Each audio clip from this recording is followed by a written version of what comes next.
Ipinaliwanag ng National Bureau of Investigation kung bakit hindi pa nila naiuwi sa bansa si dating Congressman Arnolfo Teves Jr. na naaresto sa Timor-Leste. Yan ang ulat ni Daniel Manalastas. Isa-isang dinetalye ng National Bureau of Investigation ang kanilang naging misyon sa Timor-Leste noong nakaraang linggo na nagresulta sa pag-aresto kay dating Congressman Arnolfo Teves Jr. Hindi na isama ng NBI si Teves pauwi ng bansa sa ngayon dahil sa ilang proseso ng pamahalaan ng Timor-Leste. Sabi ng NBI, aminado silang nahirapan sila sa pagberipika kung si Teves nga talaga ang nahuli roon mula sa proseso ng pagkuha ng fingerprint at pagkuha ng larawan. Sabi nga namin, 24 hours na ngayon ko lang kukunin ng fingerprint. Hanggang sa pumayag si Congressman Teves, tinanggal na niya yung kanyang. Karoon lang ng konting skirmishes, yung normal siguro na maging emotional sila. Emotional din kami kasi may objective tayo. Sa kanila, meron din silang proseso. Baka hindi rin namin naintindihan. Ayaw namin sabihin na ganun yun. Nahirapan lang kami. Pero mabilis ang kanilang cooperation naman. Sa paghuli, wala tayong naging problema doon. Siguro, mainit, medyo humupa,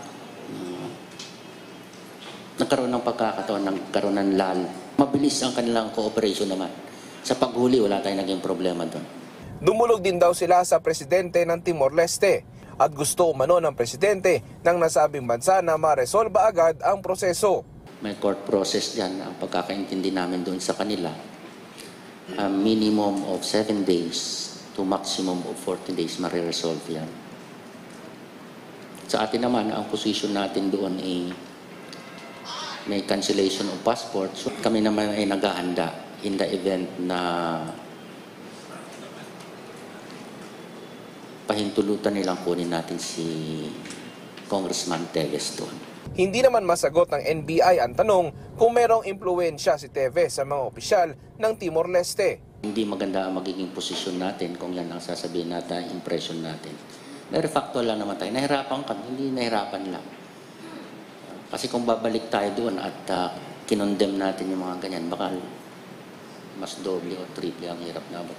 Nakausap daw nila si Teves at sinabi nitong natatakot siyang bumalik ng Pilipinas dahil baka may masama umanong mangyari sa kanya. Nakita rin ng NBI na nasa magandang kalusugan ang dating kongresista. Ayon sa NBI, malaking bagay na nagtungo sila sa Timor-Leste. Kasi kung papel lang ang pag-uusapan, ay ang tagal na ng red notice list na yon. Hanggang doon lang ang masasabi natin. February 27 yon.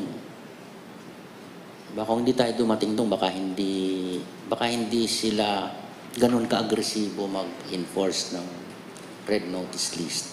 Nung mag-uusap naman kami, one-on-one.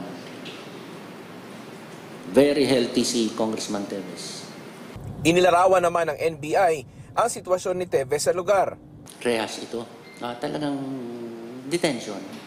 Sa ngayon, sabi ng NBI, tingin nila pwedeng susunod na proseso ay ang deportation process. Sa plano naman ng kampo ni Teves na iakyat sa United Nations ang kaso niya, sagot ng DOJ, hindi nila kinikilala ang kahit anong kampo na nagmamatigas pumailalim sa justice system ng bansa. Nangyari nila ang mga krimen sa Pilipinas. Narito rin ang pamilya ng mga biktima, kaya nararapat lang daw na dito litisin at makamit ang hustisya. Daniel Manalastas para sa Pambansang TV sa Bagong Pilipinas.